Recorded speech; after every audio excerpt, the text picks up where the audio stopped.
perjuangannya luar biasa menjadi seperti saat ini, menjadi pembicara dia. Karena teman-teman pasti kenal semua dan tahu gimana dia berjuang di asuransi ya, cold calling, dan salah satu penggeraknya lah dia. Dia salah satu penggeraknya yang menggerakkan teman-teman kita, ya kan? Oke, langsung aja kita sambut Aswan. Free applause buat Aswan. Kayaknya kalau penggerak untuk cold calling terlalu dibesar-besarkan. Janganlah, tarik kembali lah. Ya, Aswan yang ngajak-ngajak kan. Selama ini yang ngajak-ngajak kan, yang nelfon-nelfonin ngajak Felicia kan si Aswan. Oke, teman-teman, topik hari ini judulnya Aku Mah Apa? Gitu. Jadi kan, pertama sekali saya akan mulai dengan pengalaman pribadi saya. Saya join di Panindai Ichila itu pada tahun 2016, sekitar bulan 10 atau bulan 11 begitu. Jadi pada saat itu saya udah nganggurnya selama 6 bulan. Sebelum dan sesudah join di sana, leader saya ada sebelum leader yang merekrut saya itu ada mengedukasi saya mengenai asuransi. Karena sebagai agen baru, bukan saya aja, mungkin banyak sebagai agen baru juga nggak akan ngerti gitu loh. Begitu join itu sama sekali nggak mau ngapain, ya kan? Terus setelah kita join, pasti kita akan pernah mengikuti training yang diajarkan oleh leader-leader atau pembicara yang disediakan di kantor. Bahwasanya untuk pertama kali kalau kita mau prospeknya mulai dari 3 lingkaran kan. Lingkaran yang dalam itu di keluarga, lingkaran tengah teman, lingkaran luas orang-orang yang nggak kita kenal, yang kita cari kenalan gitu. Nah, dan orang yang pertama sekali saya mulai adik saya yang perempuan yang paling kecil. Itu nggak susah sih, begitu bilang asuransi, ya udah oke. Langsung closing, adik saya dan anaknya langsung. Tapi mungkin karena saya itu kakak kandungnya, jadi begitu ngomong itu dia percaya, dipercayakan gitu. Tapi pernyataan itu nggak sepenuhnya benar menurut saya. Karena saya punya adik lagi, cicinya adik yang paling kecil ini pas di bawah saya. Kayak manapun saya yakinkan dia nggak ngeh gitu, lebih percaya ke temannya yang berprofesi sebagai agen asuransi. Kenapa bisa begitu, ya kan? Ya, karena adik saya yang satu ini tidak setuju dengan saya. Bahkan untuk meyakinkan dia juga nggak mudah. Karena yang kepercayaannya itu biarpun saya kakaknya, tapi kepercayaannya kurang ke saya. Lebih saya ke temannya. Yang lebih lebih memalukan. Pada saat ngomong sama dia itu saya nangis loh. Saya nangis. Nangis itu bukan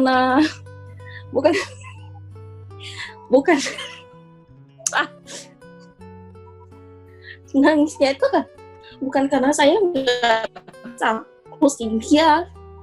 Masih jelas kan suara saya? Jelas kedengaran. Jadi bukan karena saya nggak bisa pusing dia, bukan karena saya nggak dapat komisi dari sana gitu. Tapi kenapa kamu susah kali percaya sama saya? Kan nggak mungkin saya menjerumuskan gitu kan. Oke.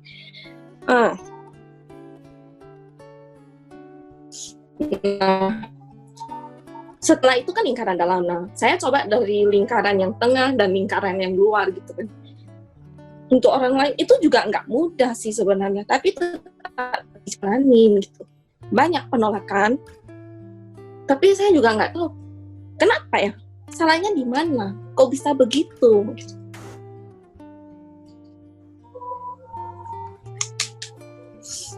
Oke. Jadi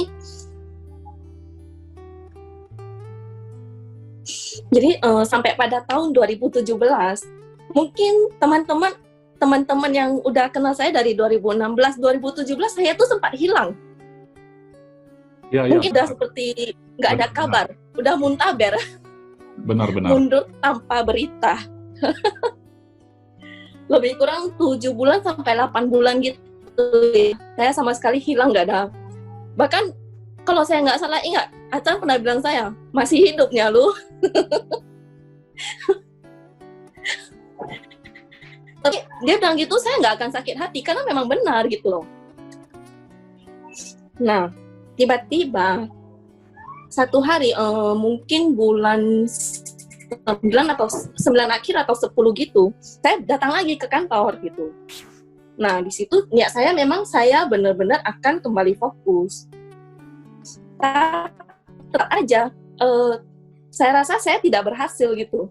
Dan saya merasa jadi agen asuransi yang kayaknya ini asuransi, bukannya bidang saya, nggak untuk saya deh gitu loh. Ya kan? Nggak layak seperti yang saya di sini gitu. Dan ada beberapa agen baru, mungkin yang baru masuk itu lebih produktif daripada saya.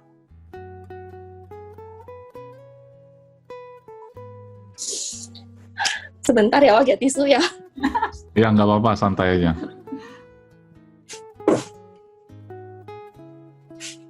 Ya, ini bukan settingan ya teman-teman. Ini reality show ini. Iya.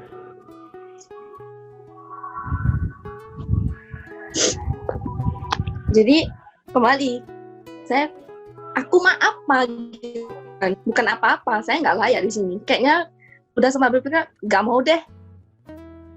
Jadi nggak mungkin saya bisa jadi agen yang sukses. Saya juga nggak pintar ngomong gitu, nggak pintar menjelaskan. Kalau ngomong sama orang itu harusnya kan kita lama-lama bisa mengerucutkan. Jadi kita membawa nasabah kita itu biar jadi deal gitu ya. Ini enggak, saya bisa terbawa gitu. Jadi susah. Jadi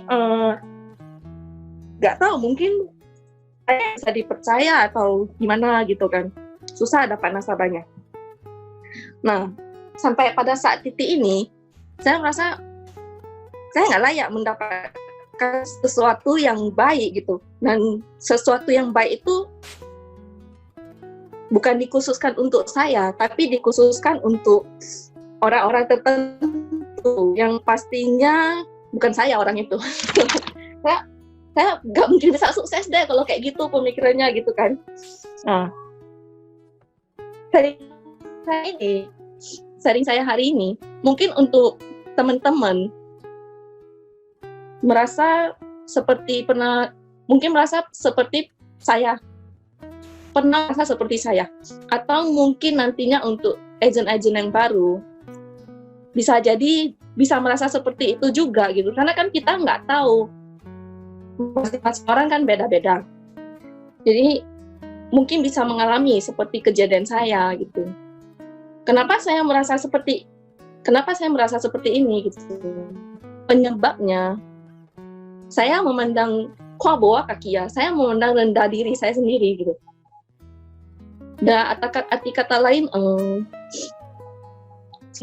rendah diri, kalau bahasa Inggrisnya saya sosok bahasa Inggris ya, self esteem gitu.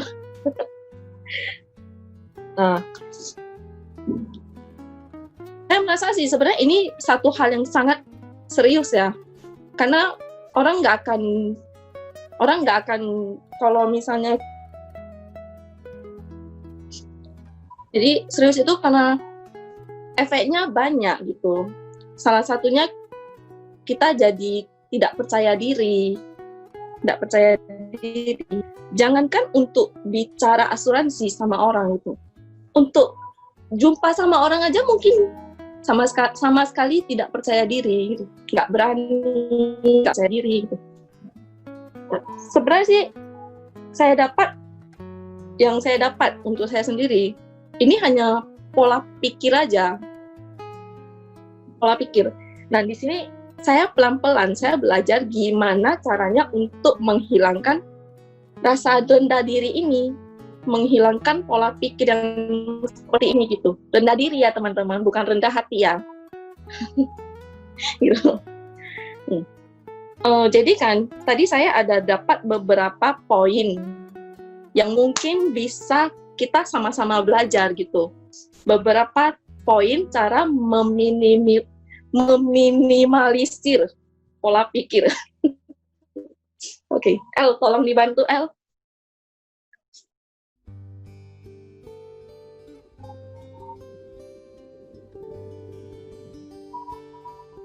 Oke, yang pertama itu cara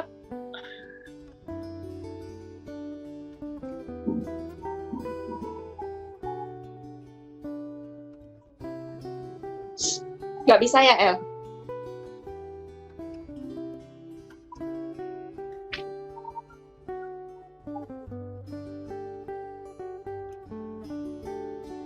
Oke, yang pertama itu poin pertama, cara kita belajar kendalikan perasaan kita dengan jadi semua itu tidak seburuk yang kita pikirkan gitu.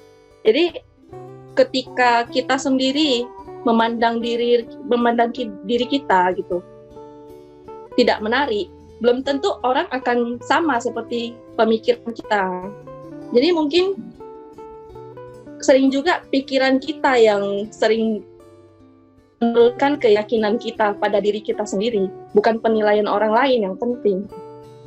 Jadi, yang kedua, berhenti membandingkan hidup Anda dengan orang lain. Kenapa gitu?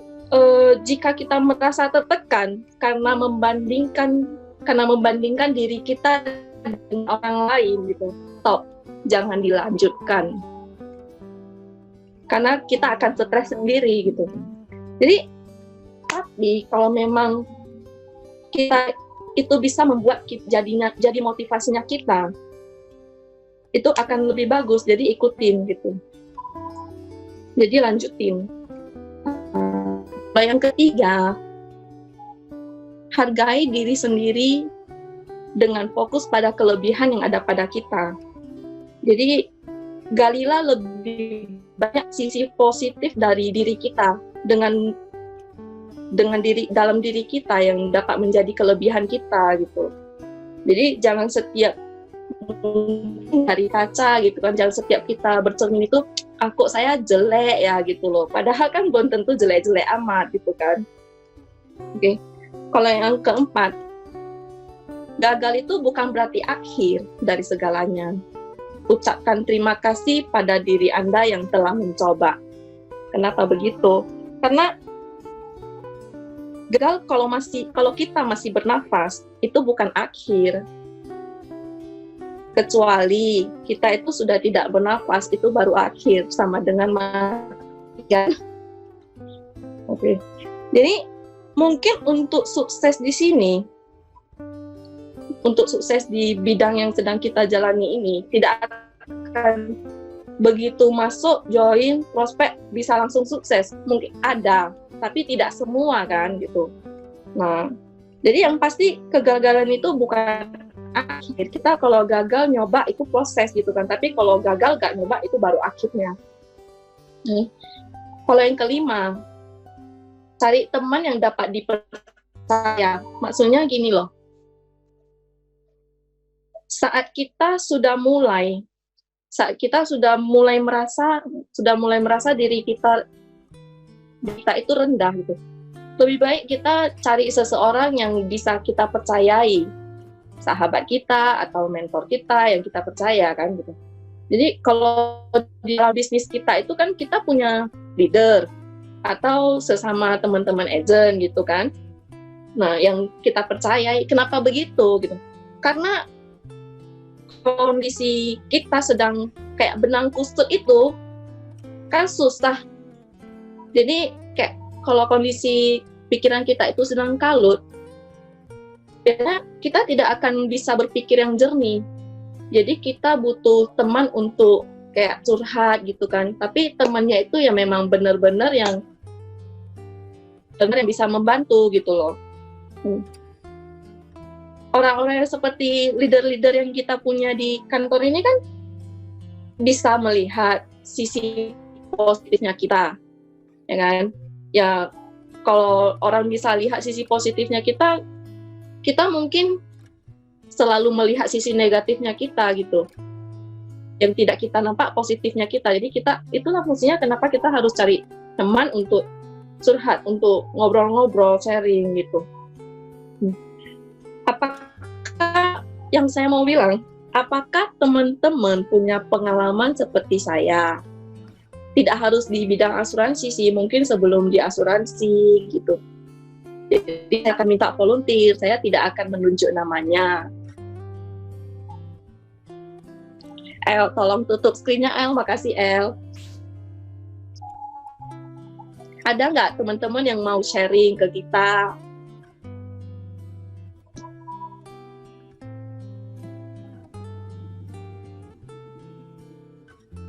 Nggak ada ya teman-teman ya? Atau saya panggil namanya? Sharing dong. Kalau sharing kan jadi kita juga mana tahu bisa dibantu gitu kan. Nah. Saya panggil aja deh satu. Ini Pak Edwin. Pak Edwin. Halo Pak Edwin.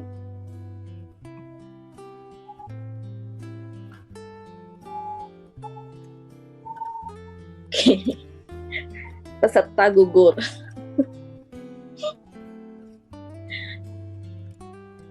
Siapa ini? Oh, ya. Go Pao Chen ya? Go Pao Chen. Halo Go Pao Chen.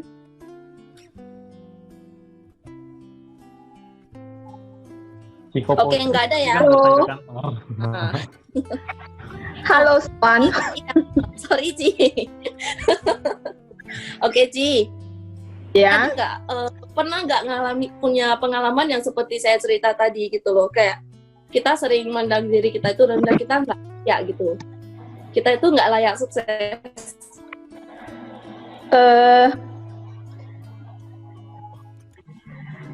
Gimana ya?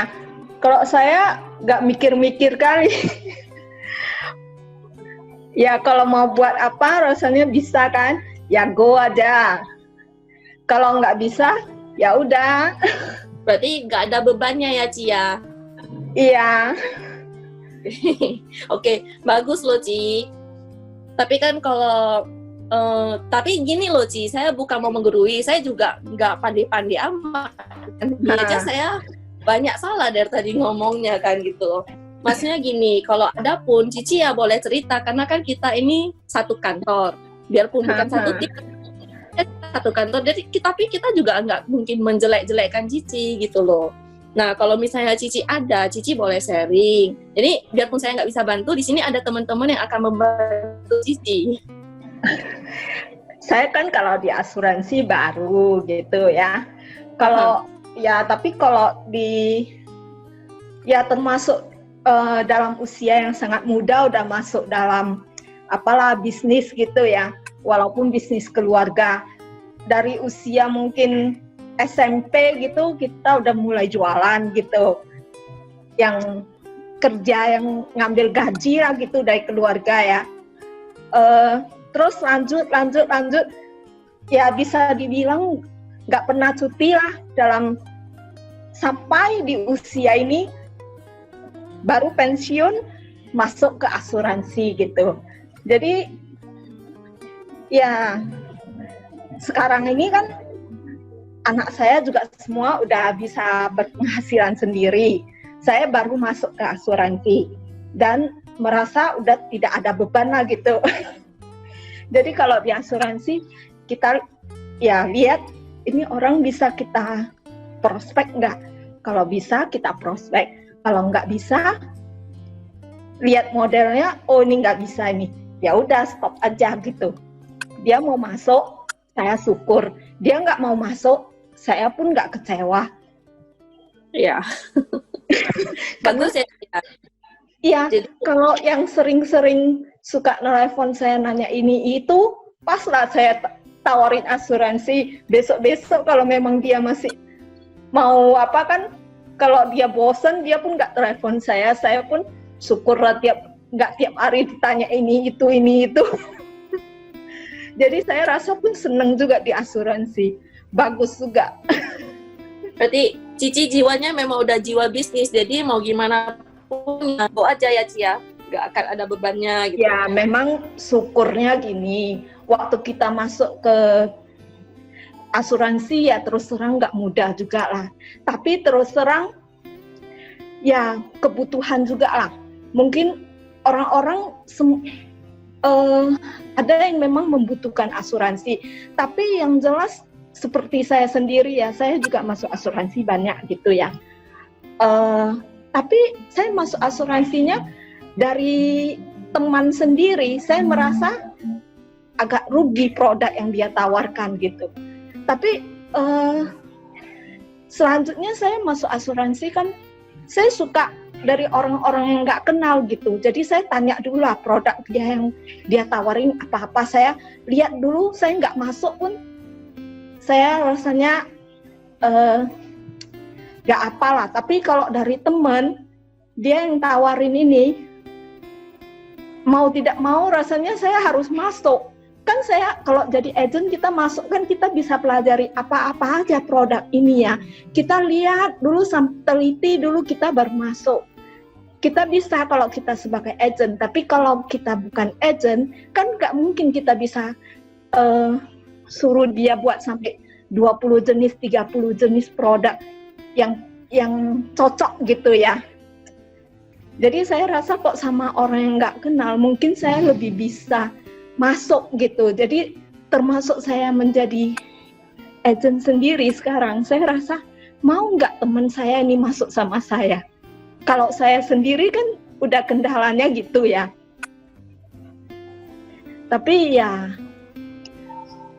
terus kalau ada kebetulan kita kalau ketemu orang ya kalau bisa kita tawarin, kita lihat dia kira-kira ini dari mimik mukanya, dari respon dia bisa kita lanjutin. Kalau nggak bisa kita stop, tawarin lagi yang lain, gitu aja. Ya. Oke Ci, terima kasih ya, Ci. Berarti Cici kan lebih ke prospek, lebih ke orang yang tidak dikenal ya Ci ya? Iya, tapi kalau orang yang kenal, kalau dia mau masuk sama saya ya syukur juga. Ya.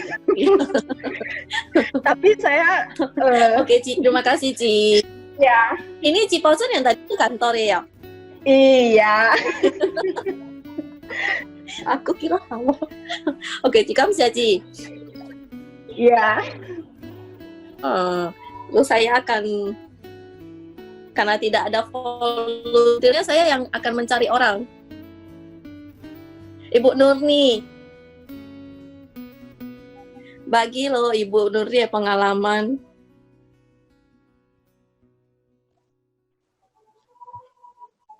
Speaker Bu? Belum di Bu, unmute speaker, Bu. Nurni. Lupa hidupin. Sebetulnya ya, saya juga seorang yang introvert loh sebelum di asuransi. Waktu sebelum di asuransi kan saya memang di bank, tapi bagian audit. Sebelum di bagian audit itu juga bagian pembukuan kan. Jadi kalau saya mau ngomong yang rendah diri itu, mungkin saat saya masih sekolah ya, tapi waktu itu masih SD. Waktu SD itu saya dileskan bahasa Inggris.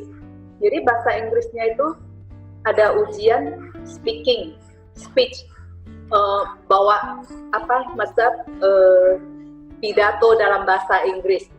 Mungkin waktu itu mama saya masukin saya lesnya kan nggak sesuai dengan tingkatan saya.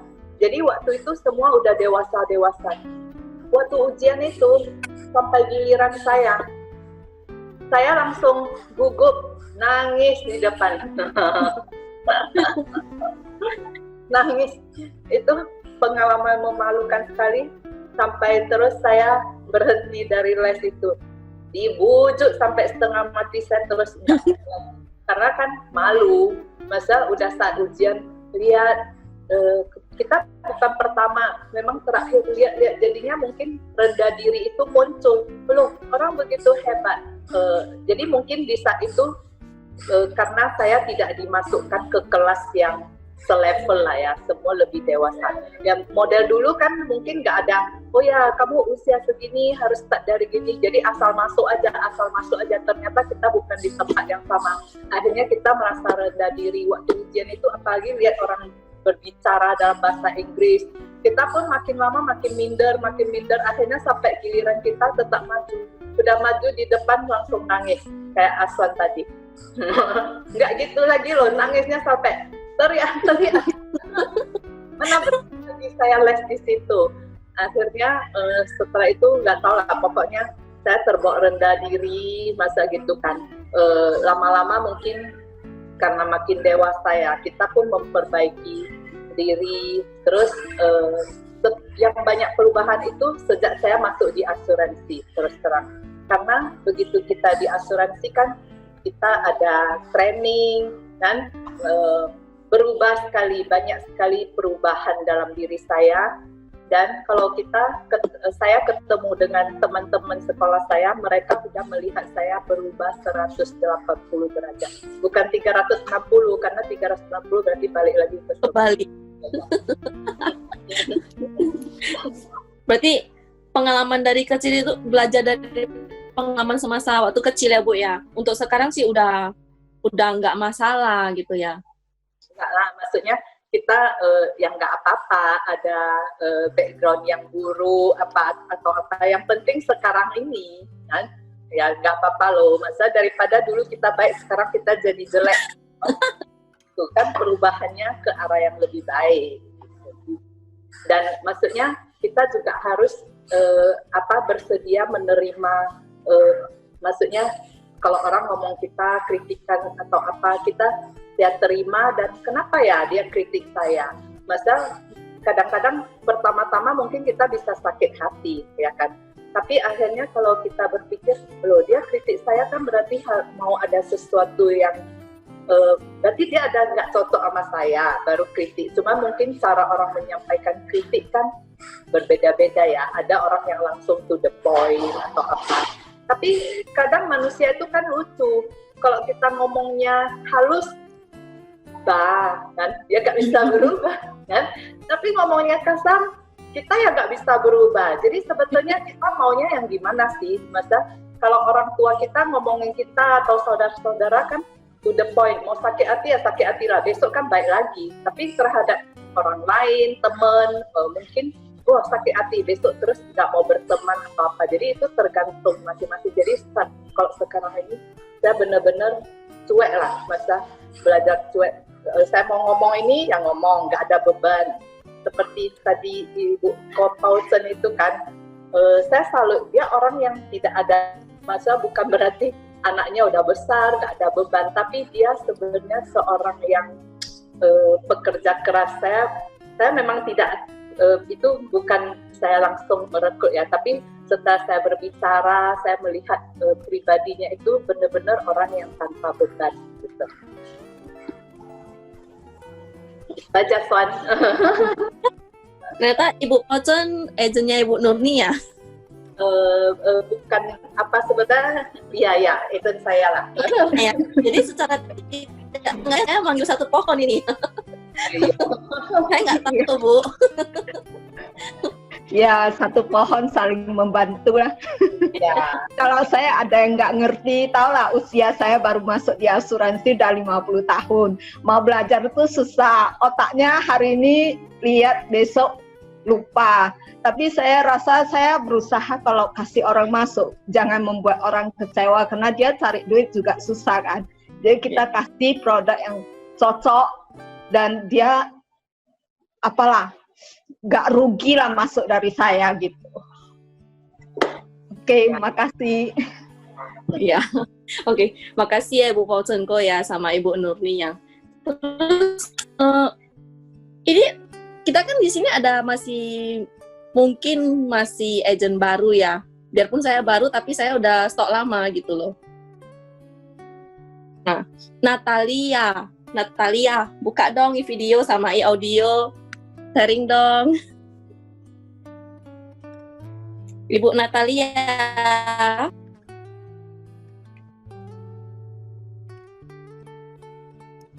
Halo, dengan Ibu Natalia. Halo, sorry. Ya, gimana? Pernah nggak punya pengalaman yang kayak rendah diri gitu? Kayaknya saya nggak bisa di sini gitu.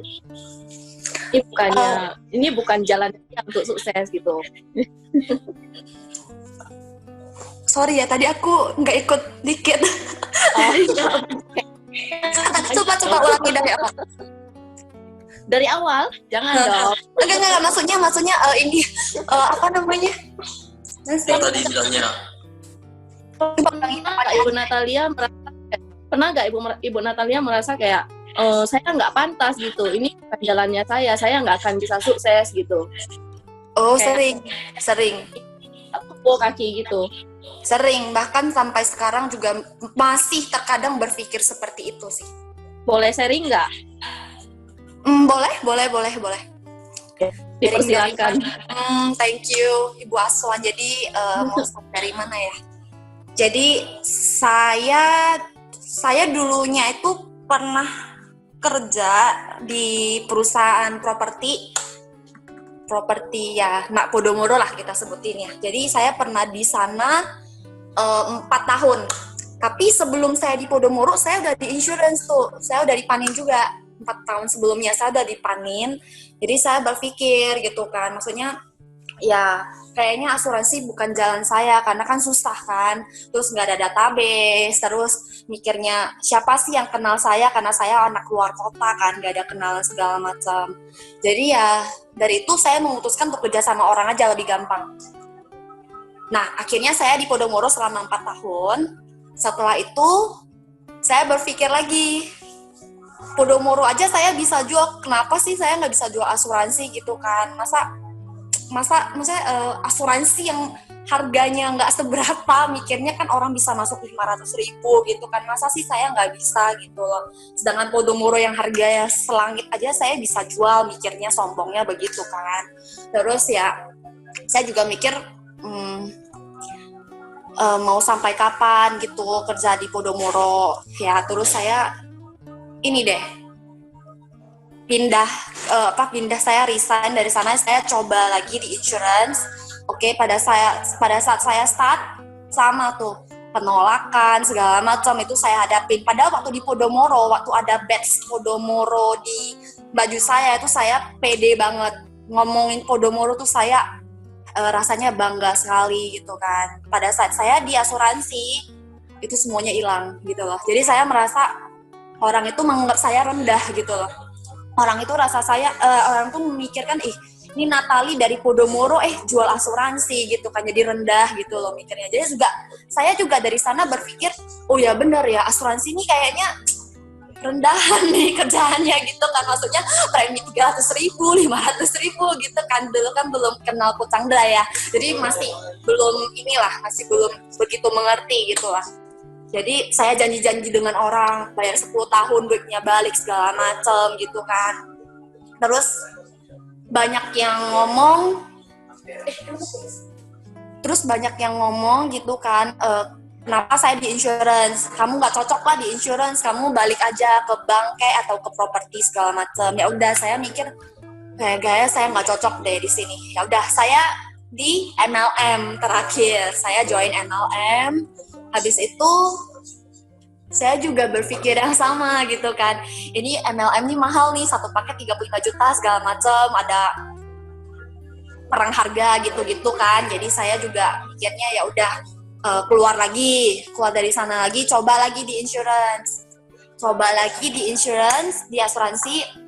Habis itu saya berpikir kayaknya udah semangat nih, awalnya semangat, cuman mikirnya kok asuransi itu beda ya. Pada saat saya jelasin itu kok saya nggak pede gitu loh. Saya kalau ketemu teman itu saya susah banget kayak gimana ya, susah bilang kalau saya itu insurance, susah banget saya ngomong sama dia karena saya pikir asuransi itu habisin uang orang. Dan saya pikir kayaknya ini bukan jalan saya, saya ini aja cari yang lain gitu kan. Cuman berkali-kali pada saat saya down itu ya Coach Chandra yang datang. Coach Chandra tuh meskipun kita beda company ya kan, meskipun saya nggak kepikiran mau ke tim dia lagi segala macam, tuh dia terus yang maksudnya ya ngomong ke saya tentang insurance itu bagaimana. Bukan hanya tentang duit lah gitu-gitu. Jadi ya up and down juga sampai sekarang juga masih begitu sih sebenarnya. Cuman ya udah jauh lebih baik semenjak saya gabung sama M3 gitu. Kalau masih ada kendalanya itu, boleh sering-sering cari Coach Chandra. Iya, makanya ini ada Coach Chandra pun mungkin ini juga ya, stres juga lihat saya nih, Nata gimana ini Nata. Nggak konsisten. Kalau ada nanya-nanya pun Coach Chandra nggak akan stres, dia akan senang. Pak Chandra akan senang karena rupanya ada si agent baru yang berminat belajar gitu loh. Kalau nggak mau nanya-nanya tuh itu stres. Iya juga sih. Nah, saya begitu bisa menghilang lama, habis itu muncul gitulah. Labil.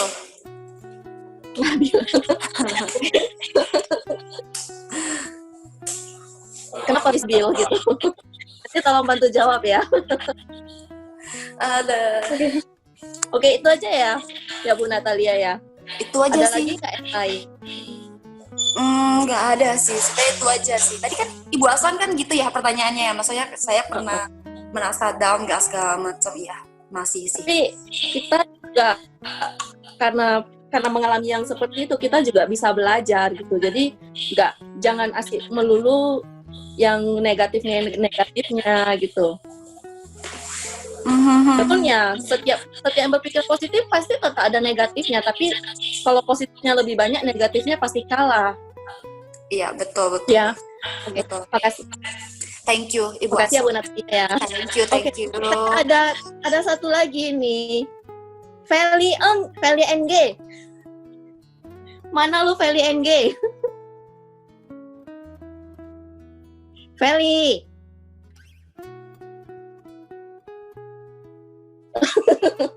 Kuy ya mấy kuy.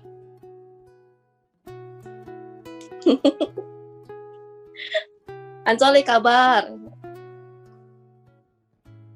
Kuy speaker. Unmute. Udah. Oke, kenapa lu bisa sampai Singapura? Woi, aku menyesal nih join Zoom kalian. Kenapa bisa sampai Singapura? Karena lebih suka tinggal di Singapura. Karena suka aja lah. Padahal kan dulu kita sering sama-sama calling ya beberapa kali ya. Nah dari Feli ya pengalaman calling gitu. Pernah. Cumi suang. Kenapa setiap hari kita ada calling seminggu 3 kali, tapi nggak ada hasilnya gitu?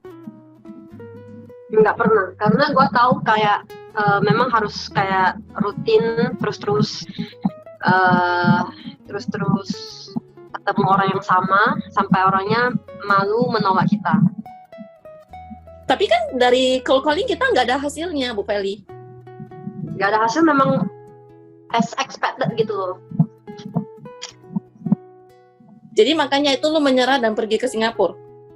Enggak sih, bukan karena itu sih. Jadi? Tunggu ya, ini kipasnya ini terlalu wah. Karena sebenarnya gue lebih suka tinggal di Singapura itu aja sih. Kalau masalah pekerjaan, menurut gue not bad. Sebagai agen asuransi, penjual, sebenarnya gue merasa oke sih. Cuman masih kalah dengan keinginan lu yang ingin tinggal di sana ya? Yes. Jadi kalau misalnya tiba-tiba balik ke Indonesia lagi, tetap mau kembali menjalani profesi sebagai agen asuransi? Touch wood. Kalau misalnya balik ke Medan, oke sih. Kita ambil Medan deh, Indonesia aja. Mana tahu lu mau ke Jakarta, karena kan di sana ada Cici kan. Berarti kalau kembali ke Indonesia, profesi yang pertama kali dijalani tetap kembali di agent ya? Karena kan sekarang Feli masih agent kan?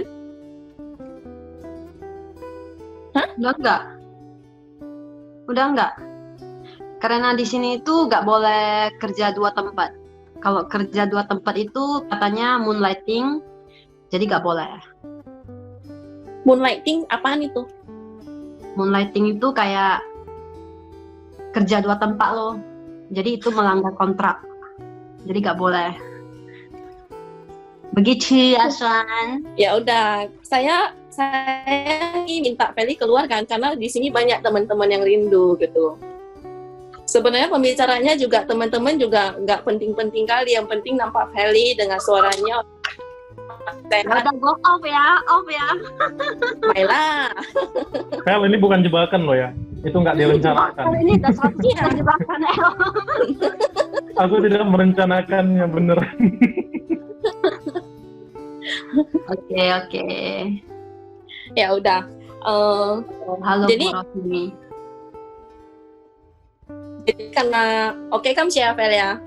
Nah, oke. Bye-bye. Go off ya. Jangan off video. Jangan off video, dilarang. Udah. Off speaker aja, video jangan. Oke kan? Oke, jadi karena teman-teman nggak ada yang mau jadi volunteer lagi, berarti semua dari teman-teman selamat. Saya mau bilang selamat sama teman-teman, karena semuanya berjalan mulus, ya kan? Nggak seperti saya gitu. Dan teman-teman dipastikan bisa sukses di asuransi. Buktinya sudah ada kan, Ibu Nurni gitu kan. Dulu sewaktu SD, tapi setelah bekerja di bank, agen asuransi itu juga udah nggak ada lagi rasa yang seperti saya bilang tadi, rasa rendah diri, rasa tidak layak gitu. Oke. Saya kembalikan kepada Pak El Sutopo. Thank you. Tuan, mungkin saya tambah sedikit ya. Oke, Ibu Iya, Nurni, Bu. silakan. Itu kan SD ya, maksudnya kan prosedur di asuransi kan memang seperti Ason bilang, kita kadang prospek, kan ada penolakan. Nah, itulah yang kadang berubah. Maksudnya, kenapa penolakan nasabah itu kita jadikan diri kita sebagai kan jadinya kita macam kalau kepikir kok saya nggak layak ya, karena sebetulnya itu semua orang itu layak loh, tapi kenapa perlakuan orang buat kita tidak layak. Saya udah jalanin asuransi tentang 7 tahun, ada lagi perasaan seperti itu. Mungkin kadang kan ada yang mau terlalu lama, sampai satu saat kan saya dibantu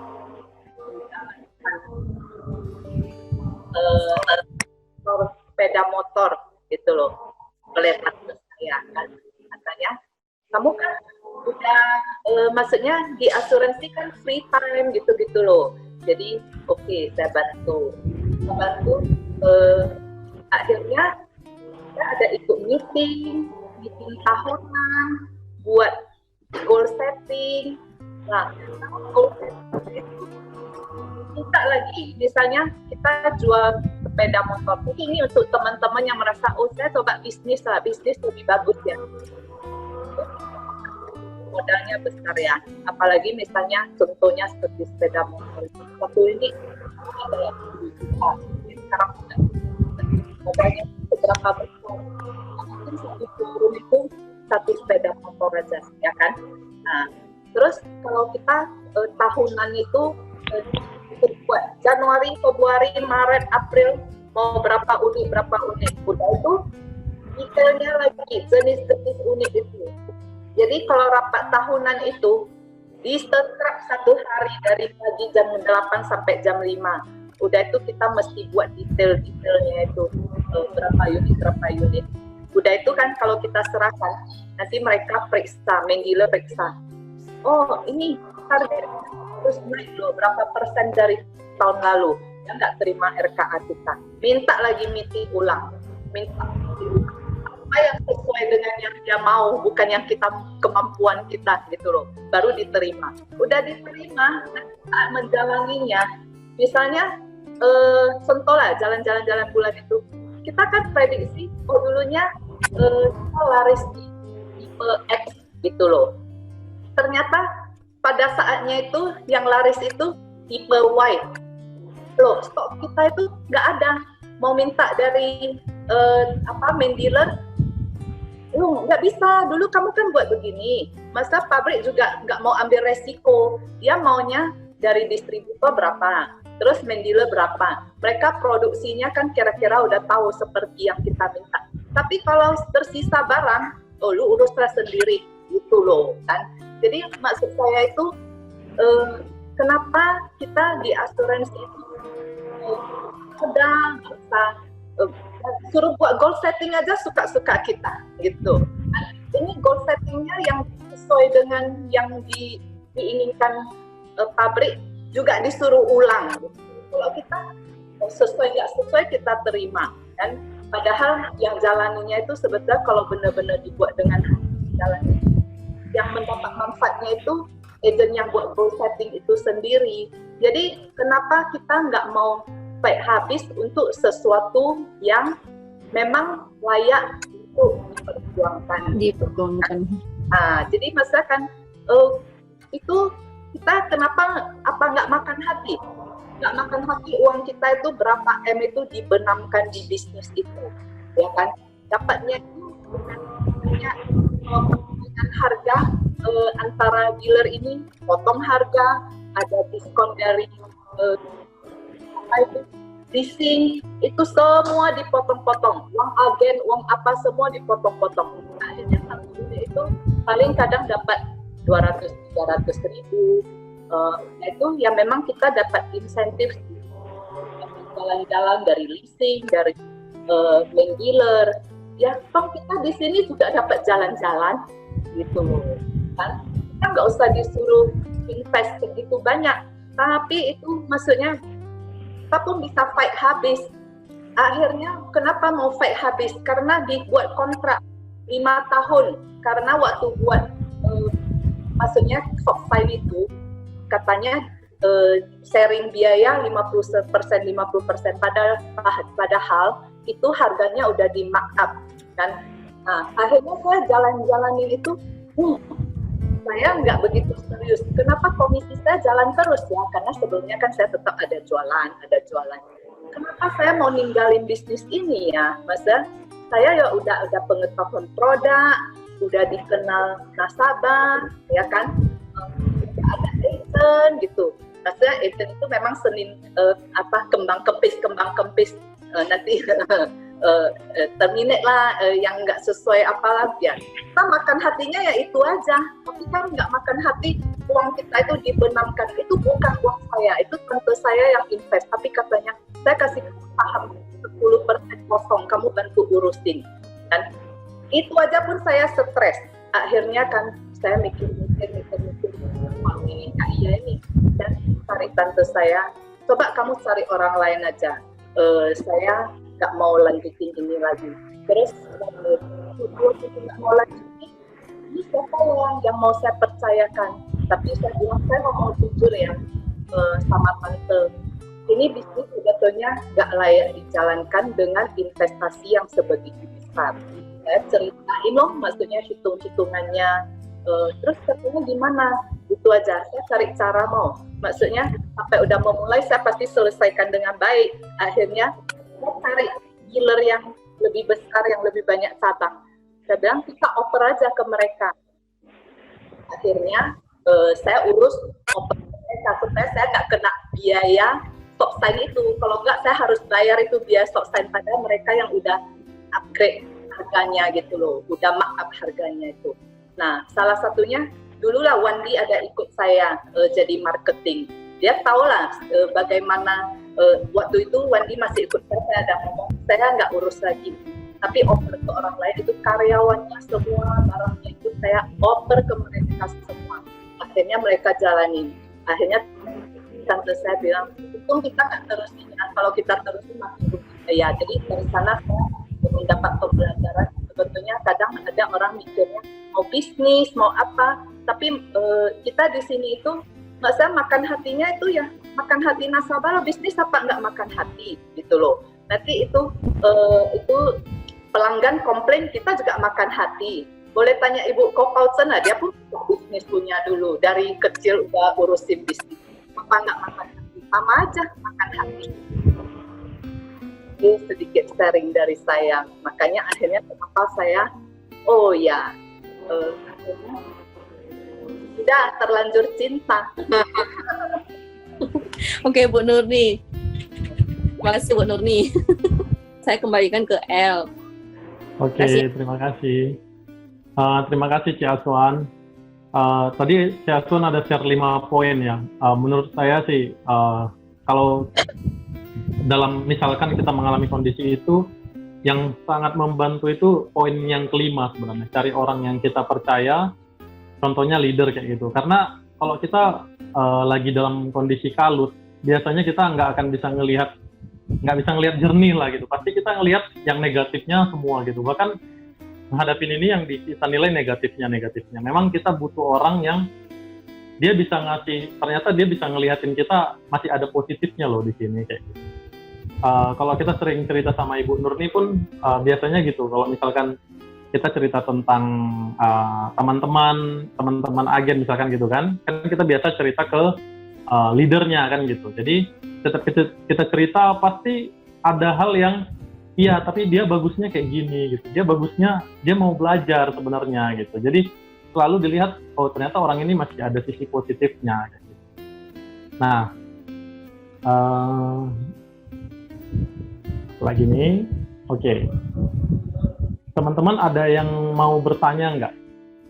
Siapa tahu ada yang mau ditanyakan, nggak apa-apa.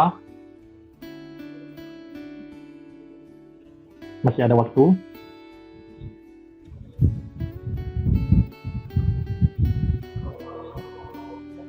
Oke. Kalau nggak ada, tadi saya juga mendengar cerita Cici Kopausen ya. Dia bilang ya tawarin aja gitu. Kalau dia nggak mau, kalau mau ya syukur. Kalau nggak mau ya udah jangan jadi beban gitu. Itu teringat kayak yang Trivena waktu itu ada sharing sama kita. Ingat visi kita di asuransi itu apa sih kan gitu. Visinya apa gitu. Kita mau membantu orang. Jadi kalau dia tolak bantuan kita ya ngapain kita jadi galau kan gitu kan. Kalau kita galau mungkin kita malah melihat kayaknya aku nggak cocok di sini gitu. Kayaknya aku cocoknya di luar negeri mungkin kayak gitu kan. Kayaknya nggak cocok di Indonesia gitu.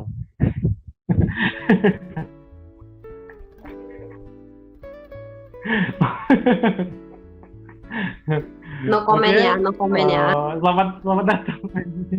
Selamat datang Feli. Fel, nanti jangan langsung mati lah. Ini pasti biasa ngobrol-ngobrol lagi. Oke teman-teman. Nah, sebagai penutup kita akan kepada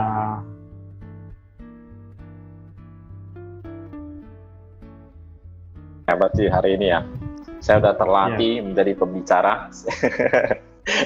Sekarang naik level penutup. Ya sebenarnya kalau hari ini Aswan luar biasa ya, ngomong sampai nangis. Gua paling suka kalau lihat orang yang istilahnya bisa ngomong sampai nangis, itu artinya ya ngomongnya dari hati kan gitu kan. Nggak mungkin kecuali lu aktris lah ya kan yang bisa nge-acting gitu. Itu menunjukkan sebuah keseriusan sih sebenarnya.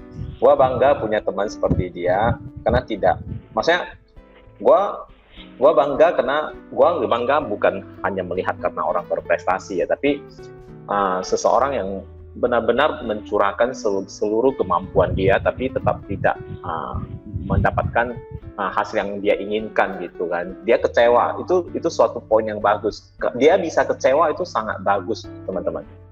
Kalau lu udah lakuin yang terbaik dan lu nggak kecewa, itu bahaya gitu. Nah hari ini topik yang kita bahas kan tentang rendah diri ya, rendah diri gitu. Bagi saya itu adalah penyakit yang lebih parah daripada kanker ya. Lu kena kanker, lu masih mau mencoba untuk mengobati gitu. Kalau kena penyakit rendah diri ini ya kan, lu sebenarnya mati tapi lu bernafas gitu. ya kan? Lu hidup tapi seakan-akan lu sebenarnya udah mati gitu. Itu yang susah. Lu gimana bisa sembuhin itu yang paling penting gitu. Tapi karena penyakitnya itu tidak menyerang langsung gitu kan, tidak menyerang langsung, kita seakan-akan tidak berpenyakit gitu, tidak mengalami penyakit itu gitu. Dulu gue juga pernah mengalami apa yang namanya rendah diri gitu kan. Contoh teman-teman hari ini kalau misalnya gue manggil teman-teman untuk sekedar sharing atau untuk sekedar ngomong aja, mungkin tidak semua orang berani gitu, ya kan? Tapi kalau logika paling dasarnya adalah kalau kita ngomong di sini aja tidak berani gitu kan, gimana dengan orang lain gitu, gimana dengan calon customer gitu yang nabotabe mereka itu lebih galak gitu, ya kan? Karena ada orang yang istilahnya kan alasan beberapa orang kenapa nggak mau bicara, misalnya rendah diri seperti ini kan, karena takut sekali lagi mereka takut ditertawain gitu kan, mereka takut nanti salah, dicemooh atau apa, kelihatan seperti orang bodoh gitu kan. Nah itu salah satu ciri rendah diri gitu. Misalnya hari ini gue panggil satu orang, ya, yuk ngomong gitu, nggak berani gitu. Karena kenapa? Dia merasa dalam room itu banyak orang-orang yang sukses, banyak orang-orang yang terkenal dan segala macamnya gitu. Nah ini penyakit yang sangat susah disembuhin, jujur, sangat susah disembuhin. Gua mengalami penyakit ini udah hampir berapa puluh tahun ya. Untung saya masih hidup ya. Gua udah disembuhin sejak 5,5 tahun lalu. Dan begitu saya sembuh dari dari penyakit itu. Lu teman-teman bisa lihat hasil yang gue dapatin selama 5,5 tahun ini. Jadi gue cuma pengen bilang, maksudnya sadarilah penyakit ini dan segeralah berobat gitu. Karena kalau kita tahu doang kita sakit dan tidak mau berobat gitu, ini akan menghantui kita selamanya gitu. Rendah diri ini jujur bagi saya itu penyakit yang paling fatal di dunia ini. Itu lebih parah dari penyakit kanker gitu. Oke, jadi teman-teman, gua harap setelah sharingan Aswan hari ini gitu kan, teman-teman bisa belajar lagi, lebih berani ya kan, lebih mau, intinya lakuin apapun yang ingin kita lakuin di sisa kehidupan kita. Karena jujur hari ini tanggal berapa, 27, 10 hari lalu gua mengalami satu kondisi di mana kejadian yang bisa istilahnya memutar hidup gua